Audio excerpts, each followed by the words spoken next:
All right, welcome back to Working Your Yard with Will. So I'm over here in the Japanese garden extension.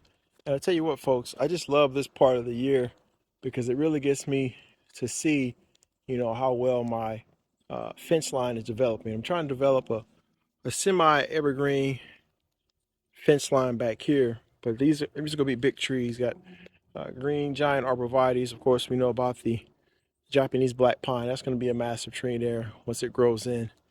And I'm working on this hillside next to figure out where I want to put the Japanese maples. Do I want to stagger them, kind of like I did over there, every 20 feet or so?